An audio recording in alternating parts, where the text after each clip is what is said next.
Halo, halo, apa kabar? Assalamualaikum warahmatullahi wabarakatuh. Senang sekali bisa kembali menjumpai Anda semua dalam program Off the Record, baca berita di balik berita. Saya Subono Arif. Dan saya Gibita senang sekali menjumpai Anda semuanya. Mbak Agi, ini kalau kita amati ya soal perkembangan dari bencana di Sumatera. Ini berkaitan dengan sumbangan ya Mbak Agi, bantuan dan sebagainya. Kelihatannya ini udah muncul kemarahan yang luar biasa dari publik ya. Betul Mas Ersu, sudah kalau kita melihat akun-akun media internasional yang melaporkan tentang bencana di Sumatera, itu masif sekali komentar-komentar dari rakyat Indonesia, baik mereka menggunakan bahasa Inggris maupun menggunakan bahasa Indonesia, mereka anggap itu doesn't matter gitu, karena sekarang ini kan ada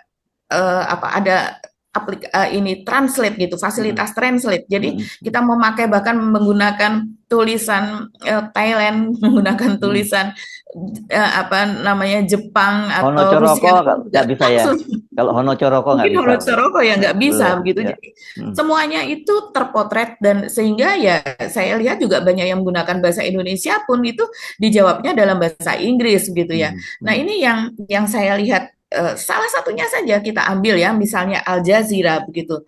Nah ini dikomentari sampai ribuan oleh rakyat Indonesia dan memang liputannya kalau kita melihat liputannya sedih gitu ya Hmm. karena belum 1 jam maksudnya belum 1 hari atau 24 jam itu sudah dilihat setidaknya 1,3 juta penonton begitu views itu Hmm. all over the world ya dan kemudian yang berkomentar walaupun ada komentar namanya orang-orang asing begitu terlihat dari namanya misalnya tapi mostly itu adalah komentar dari rakyat Indonesia Hmm. sendiri Hmm. dan yang berkomentar ini sudah lebih dari 2.500 Hmm. lebih gitu ini sangat jarang sebetulnya ya komentar yang masif ribuan seperti ini dan curhatannya ini adalah soal bagaimana lambatnya penanganan begitu Mas Hmm. Ersu Hmm. terus juga bagaimana menderitanya mereka setelah Hmm. sekarang ini sudah 2 pekan loh Hmm. dari sejak pertama kali adanya longsor pada tanggal 26 November yang kemudian masih terus diikuti pada tanggal 27 November bahkan di beberapa daerah kalau di Aceh itu ketinggian air masih terus tinggi dan tidak surut juga itu sampai 5 hari. Hmm. Jadi ini sudah 2 pekan, tapi kondisinya masih banyak yang tidak terjangkau. Bahkan yang terlihat terlihat bisa didatangi oleh media asing atau jurnalis asing pun itu masih terlihat penanganannya masih belum maksimal. Padahal kalau jurnalis asing sudah bisa datang ke tempat tersebut, artinya jalanan itu sudah terbuka, aksesnya sudah Hmm. bisa diakses oleh mereka para relawan, entah oleh TNI, oleh Polri. Tapi saya rasa TNI Polri pun juga tidak kalah berjuangnya dalam hal ini kalau kita melihat akun dari Puspen gitu ya, akun dari Polri divisi humasnya dan cuman kan jumlahnya tidak mencukupi Mas Ersu dengan skala luasan yang sangat-sangat luar biasa di Aceh terutama ya. Sementara kalau di Sumatera Barat dan di Sumatera Utara kan juga ada daerah yang juga sangat-sangat buruk kondisinya begitu. Tapi di Aceh ini memang sangat masif ya, merata begitu hampir di semua tempat. Itu keterjangkauan dari orang Indonesia sendiri gitu walaupun sudah banyak yang terjun relawan apa tapi tetap saja banyak yang masih belum tertangani begitu dan coba kita lihat ya salah satu ini yang diserbu oleh warga Indonesia ini adalah akun Al Jazeera Inggris Hmm. di Instagram. Saya melihat di Instagram ini juga ada sebetulnya ada di YouTube begitu juga ada di platform lain ya. Tapi saya lihat di Instagram saja ini yang melaporkan bernama Jessica Washington dan dia memiliki akun Jessica Washington News gitu. I'm in Aceh Tamiang, and here you get a sense of the scale of devastation. The governor of Aceh describing the situation as such that some villages exist by name only. And take a look at this village, completely flattened. There were houses here, there was farmland. All of that has been washed away, and people have been left with nothing. This is one of the worst affected areas. We made our way to this community of Tamiang through the road through Medan. And although the main road is now open, it was closed for several days. This community was inaccessible. And though the road is open, sufficient aid is still not getting in. Perhaps that is indicative of the scale of this disaster. So many communities in North Sumatra, West Sumatra and Aceh as well affected. People here taking shelter after they've lost everything. There are babies, small children sleeping on wet cardboard. People say they're at least trying to get one meal a day, but sometimes that's challenging.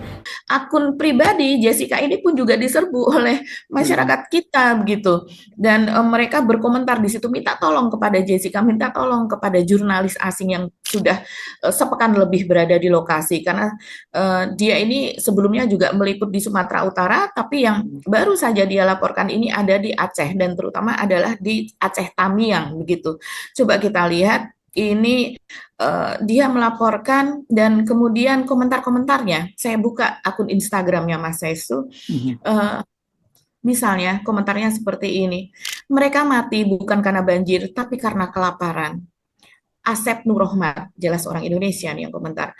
Aunty Karin, Tante Karin begitu ya, shame on you Mr. Ed Prabowo, so sad that you have lack of empathy. Jadi kalau diterjemahkan ya, memalukan Pak Prabowo, bahwa ini menyedihkan bagaimana Anda itu kurang empati ya.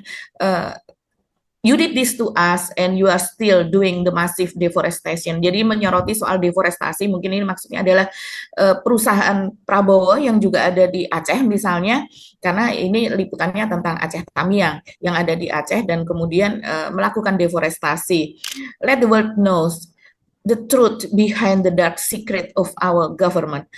Biarkan dunia ini tahu tentang kegelapan atau hal-hal yang tertutupi begitu ya di belakang pemerintahan kita. Ada juga yang mengatakan, iya, please sorot terus biar dunia internasional tahu buruknya pemerintah Indonesia. Ya Allah, sampai sudah segitunya ya, malah justru ingin supaya keburukan ini tersiar luas gitu.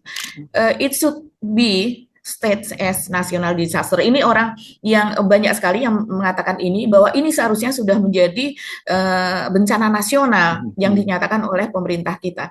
Ini ada juga tadi namanya Tia Gitaus, ini orang Indonesia juga saya rasa. Kemudian ada Uni Lubis, ini salah satu jurnalis kita, jurnalis Indonesia, dia mengatakan tendanya kok kayak begini ya, @BNPB Indonesia, @GusIpul_ID, sebagai peliput tsunami Aceh 2004, saat itu tenda-tenda pengungsi kalau sudah minggu kedua begini, sudah tenda yang cukup permanen, kuat. Begitu juga saat gempa dan letusan Merapi serta gempa Palu. Ini hujan masih terus terjadi. Kasihan pengungsi dengan tenda seadanya begini. Memang terlihat di situ diliput bagaimana tenda pengungsi itu ada di pinggiran jalan yang sudah bisa dilalui, bisa terbuka, tapi dengan kondisi seadanya, ada ibu-ibu, ada anak-anak di situ. Dikabarkan oleh jurnalis Al Jazeera ini bahwa mereka hanya makan sekali, mereka tidak ada akses ke sanitasi, tidak ada akses ke air bersih, ke listrik, bahkan dia juga melaporkan sampai dengan saat ini, berarti sekitar 1 kali 24 jam yang lalu, bahwa belum ada akses listrik. Kalau malam gelap, dia lukiskan bagaimana gelap di malam hari, mungkin hanya bisa pakai senter dan kemudian juga orang membakar sesuatu begitu untuk sebagai penerang dan penghangat. Ada lagi komentar, Uni Lubis, apakah ini sebagai akibat dari pernyataan Prabowo bahwa kita kuat dan mampu mengatasi bencana ini? Maksudnya kondisi seperti itu, dan dalam kurung mampunya ya tenda model gini, mampu tapi mampunya ya tenda model gini.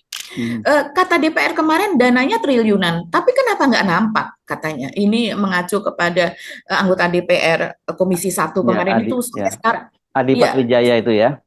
Betul, sampai sekarang masih rame loh itu Mas Ersu, masih viral. Walaupun dia sendiri udah minta maaf ya. Iya, dia sudah minta maaf, tapi tetap orang marah betul dengan pernyataan yang sama sekali tidak simpati tersebut. Orang dan update terakhir saja ya, sedikit saja. Ini Ferry ini kan juga tidak hanya di Aceh saja, dia kan bilang sok paling Aceh begitu, sok paling Aceh, dan kemudian bantuan juga disalurkan ke Sumatera Barat, ke Sumatera Utara begitu. Jadi semua memang bantuan itu dibagi rata begitu, yang 10 miliar sekian, dan donasi masih terus mengalir begitu. Kita lanjutkan, wake up government, wake up people of Sumatera. Wake up people of Sumatera are not only numbers. Tidak hanya angka, ini itu tidak hanya angka begitu. Ini lebih parah daripada Aceh tsunami tahun 2004. Sampai masuk Al Jazeera, memalukan sekali. Prabowo ada lagi yang mengatakan, I still don't understand how after 2 weeks these people still live in this makeshift shelters. Jadi banyak sekali yang mengomentari soal shelter-shelter ini, padahal memang sudah dibangun juga. Kalau saya lihat misalnya seperti TNI, BNPB juga sudah membangun tenda yang besar itu, Mas Ersu tahu, yang dulu di Aceh juga digunakan untuk rame-rame sampai misalnya puluhan orang bahkan ratusan orang gitu. Tapi kan itu tidak mencukupi, hanya ada beberapa daerah saja begitu. Karena kemasifan bencana ini. Internasional, tolong bantu kami rakyat Aceh. Kami kelaparan, bantuan dari pemerintah belum juga datang. Ini dari Ali Nurdani. Kemudian dari Feromina, thank you so much Al Jazeera for live reporting from Sumatera. Terima kasih sudah melaporkan secara langsung dari Sumatera. Kemudian dia mengatakan ini Kania, walaupun menggunakan bahasa Inggris, tapi saya rasa dari Indonesia juga ini.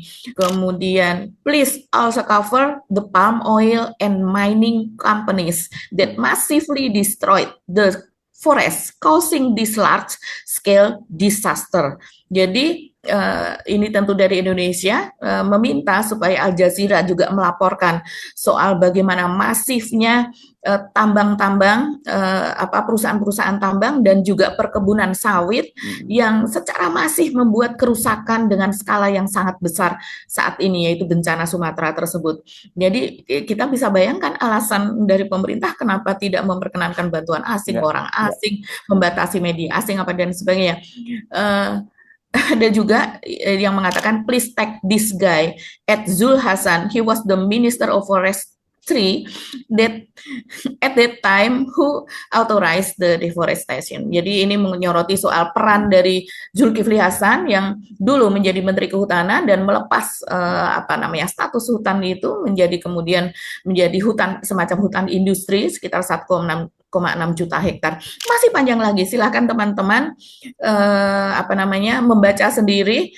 Loh Pak, katanya mulai membaik, ini masuk berita internasional Pak Prabowo, jadi yang memention Pak Prabowo, padahal Pak Prabowo ketika ini dibuat masih berada di Pakistan begitu.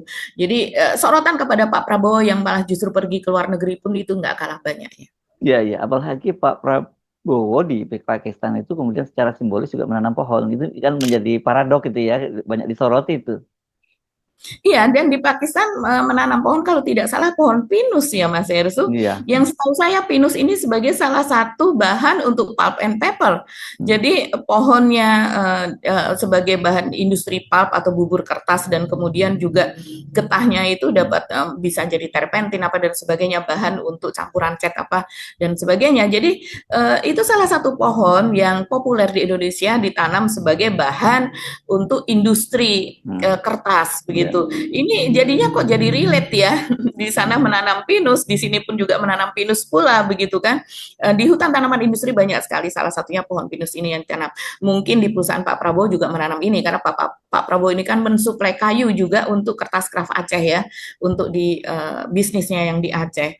Silakan teman-teman membuka sendiri ya akunnya Jessica Washington ini, karena banyak sekali komentar-komentar dari orang Indonesia yang meminta tolong kepada Jessica Washington. Ini kan bukan meminta tolong kepada para menteri kita, ke Caimin begitu, menyebut Julhas, tolong Julhas. Caimin masih kuat Mbak Agi, jadi kita nggak perlu dapat bantuan dari luar negeri itu.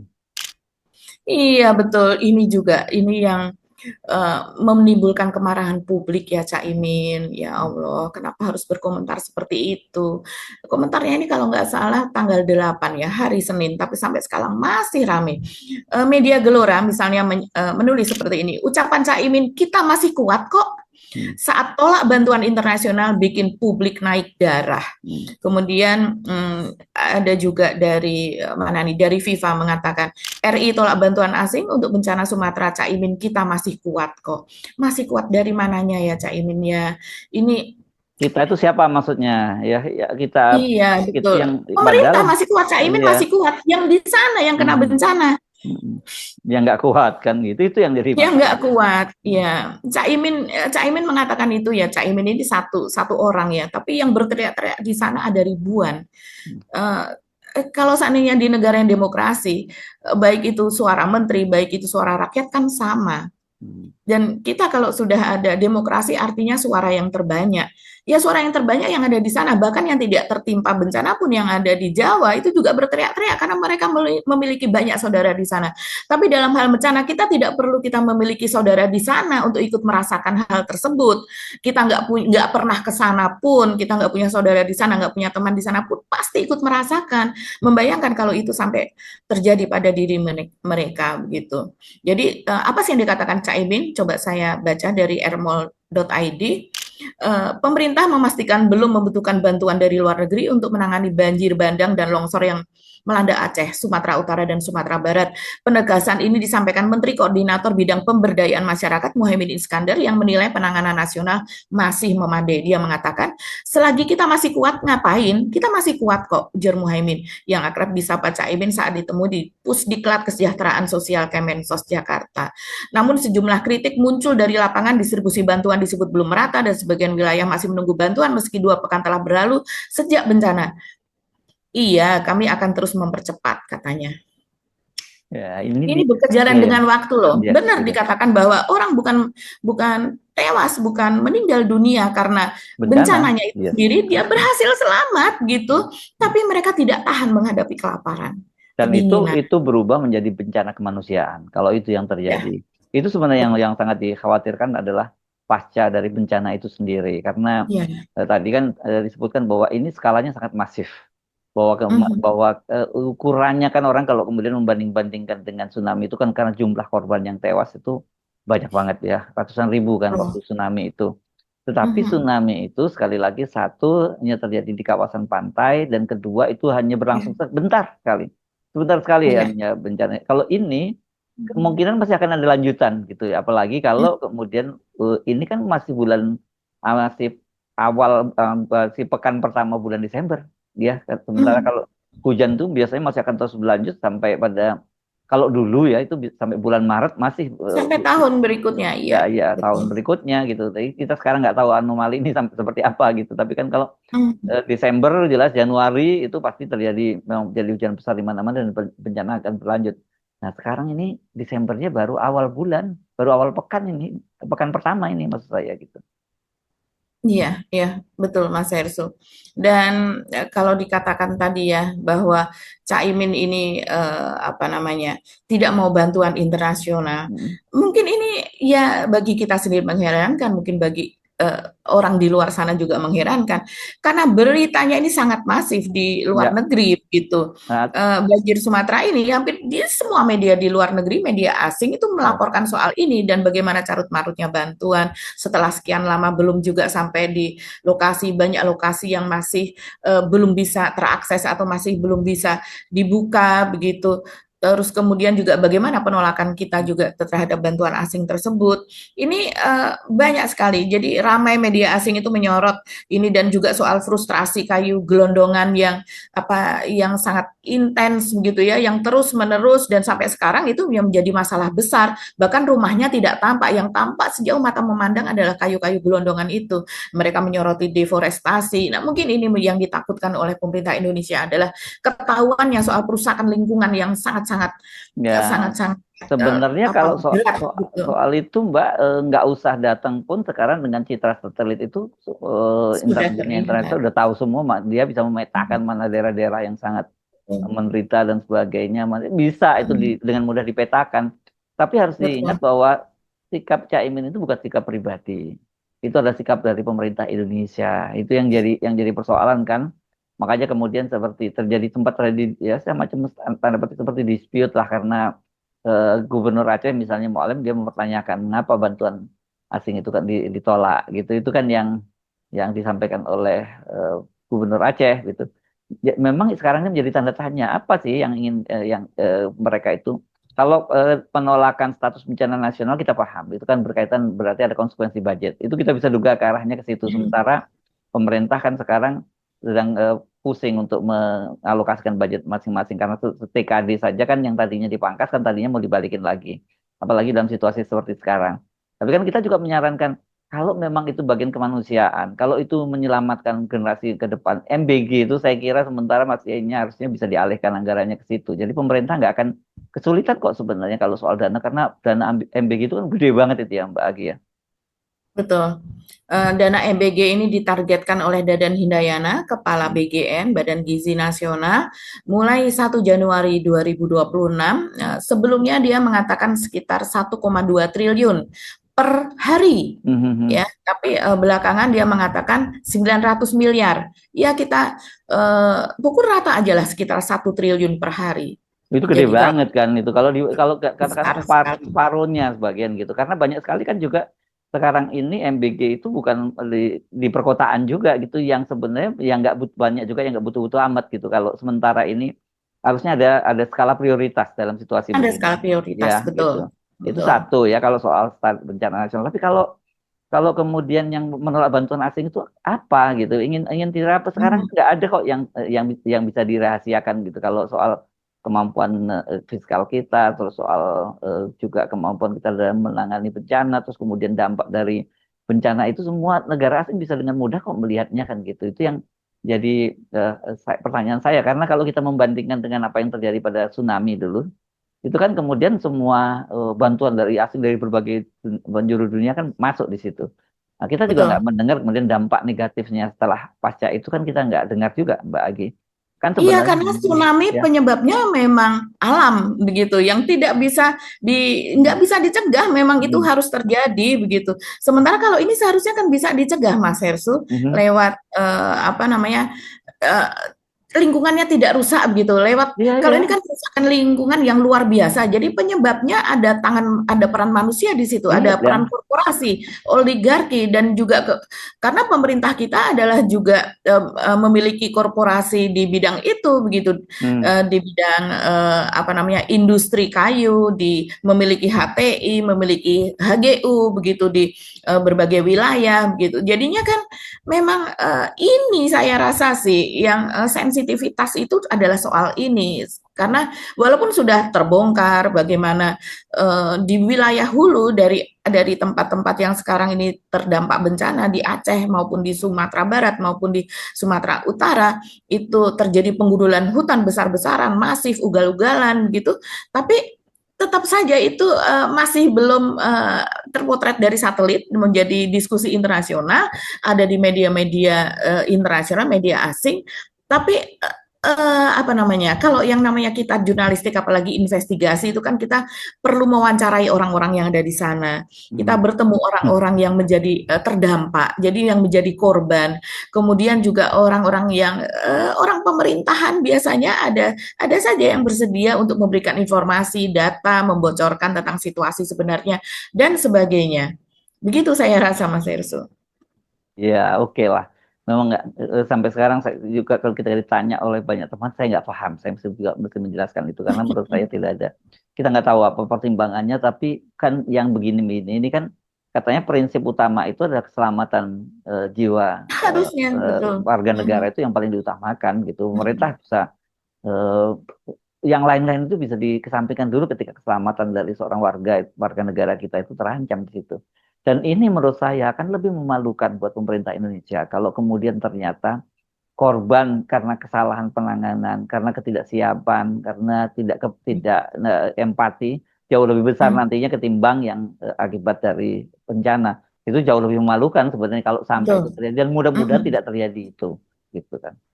Iya, tapi kan sudah terjadi. Sedang terjadi, Mas Hersu. Nah, iya. Coba kita lihat. Itu kan doa, Mbak Agi ya. Ini coba kita lihat ya, laman dari AFP, ini media dari Perancis ya, dia mengatakan, di Indonesia para penyintas mengungkapkan rasa frustrasi yang semakin besar terhadap lambatnya upaya penyelamatan dan pengiriman bantuan, karena kelompok-kelompok kemanusiaan memperingatkan bahwa skala tantangan ini hampir belum pernah terjadi sebelumnya. Belum pernah terjadi. Baru kali ini terjadi ya. Bahkan di negara yang tidak pernah mengalami kekurangan bencana alam. Jadi kita ini kan disebut sebagai negara bencana karena memang ya bukan karena kita mendoakan, memang situasinya yang seperti itu yang setiap saat kita harus siap terhadap terjadinya bencana. Selain juga gempa, banyak patahan di Indonesia. Kemudian kita masuk ke dalam ring of fire, begitu bagian dari ring of fire yang bahkan memanjang sampai dengan ke Filipina. Tapi di Indonesia ini gunung apinya paling besar. Gunung api itu selalu berhubungan dengan gempa dan sebagainya, berhubungan dengan erupsi dan sebagainya. Dan gunung api di Indonesia adalah gunung api yang aktif, bukan yang sudah tidak aktif begitu. Dan kalau saya pernah membaca bahkan para vulkanolog di luar negeri itu dikatakan mereka itu untuk menempuh misalnya mereka menjadi doktor apa dan sebagainya, mereka belum bisa disebut vulkanolog kalau belum pernah berkunjung ke Indonesia. Dikatakan Indonesia menjadi salah satu juga tempat wisata ke gunung apian karena saking banyaknya gunung api yang aktif gitu, hampir ada di setiap pulau di Indonesia. Salah satu negara yang memiliki gunung api aktif terbanyak salah satunya adalah Indonesia.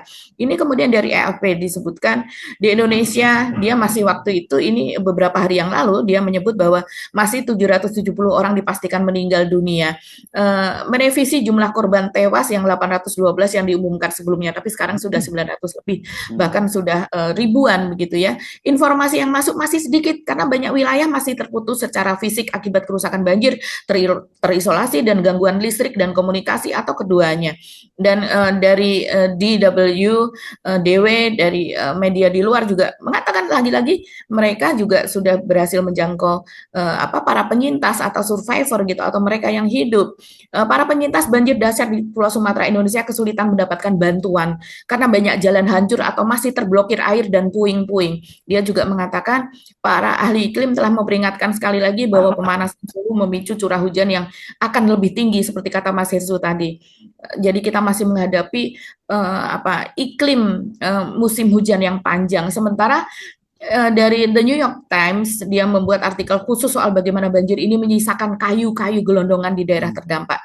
Tak hanya memuat artikel khusus, juga disorot di media sosial Instagram dan media-media yang terkait yang dimiliki oleh New York Times. Dia mengatakan, siklon senyar menghantam wilayah barat laut Indonesia sebelum bergerak ke Malaysia dan Thailand, mengakibatkan hujan lebat selama berhari-hari dan memicu banjir bandang dan tanah longsor yang telah menewaskan sedikitnya 800 orang. Sebagian besar korban jiwa berada di Indonesia, di mana ratusan orang masih hilang, ratusan ribu lainnya telah mengungsi akibat badai tersebut. Tak terhitung banyaknya kayu gelondongan dan puing-puing lainnya jatuh ke permukaan di Provinsi Sumatera Utara. Kemanapun Anda memandang, kiri dan kanan di sepanjang jalan terdapat tumpukan kayu. Itulah yang menghantam rumah-rumah warga.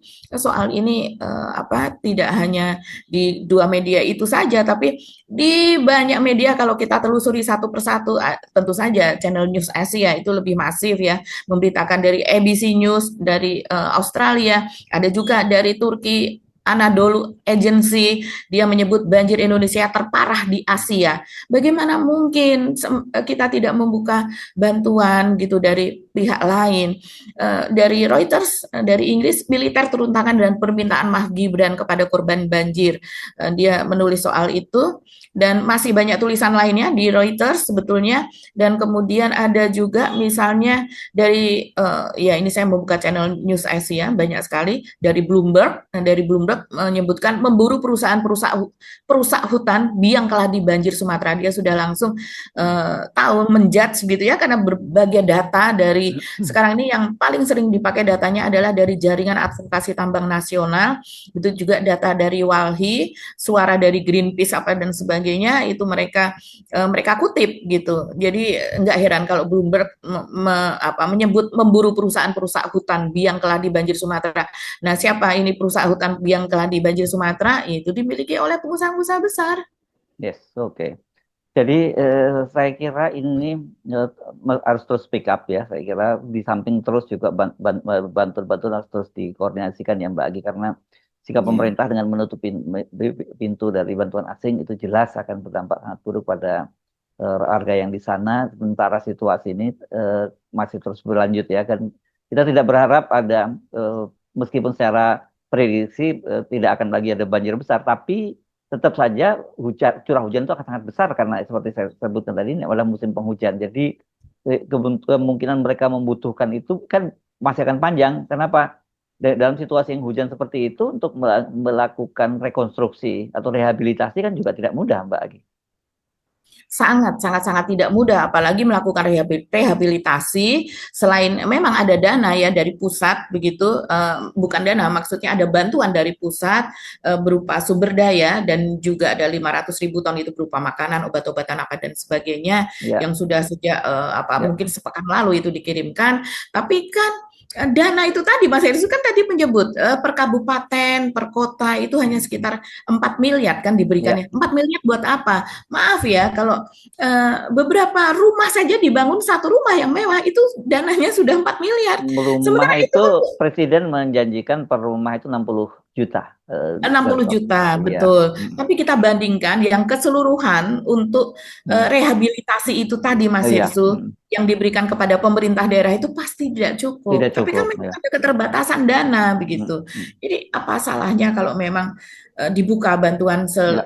selebar-lebarnya. Selain juga saat ini rakyat kan terus bergerak di berbagai komunitas, di setiap WA itu membuka donasi. Ya, tolong anggota DPR, apalagi pejabat, itu ya jangan kemudian nyinyir lagi gitu kalau ada orang mau membantu 10 miliar saja dinyinyirin, apalagi kalau 100-200 ribu, padahal duit seperti itu berapapun ketika dikumpulkan itu juga menjadi sangat berarti buat warga di sana yang membutuhkan ya.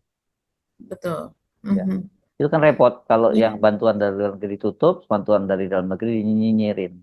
Itu oleh anggota DPR sendiri.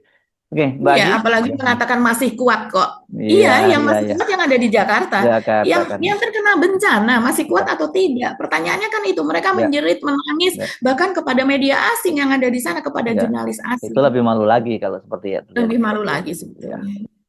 Oke, bagi kita mohon pamit, tetapi doa kita terus menyertai saudara-saudara, sahabat-sahabat kita yang ada di 3 provinsi ya, Sumatera Barat, Sumatera Utara, dan juga Aceh. Dan mudah-mudahan tetap diberi ketabahan dan juga pintu-pintu rezeki ini juga dibuka dari ya kalau nggak bisa dari luar negeri ya dari dalam negeri lah, dari komunitas-komunitas yang Mbak Agi sebutkan, dari grup-grup WA, dari macam-macam lah itu ya Mbak Agi ya. Kami mohon pamit, saya Rusman Arif. Dan saya Gibeta, terima kasih atas perhatian teman-teman semuanya. Tetap salam akal sehat. Wassalamualaikum warahmatullahi wabarakatuh. Waalaikumsalam warahmatullahi wabarakatuh.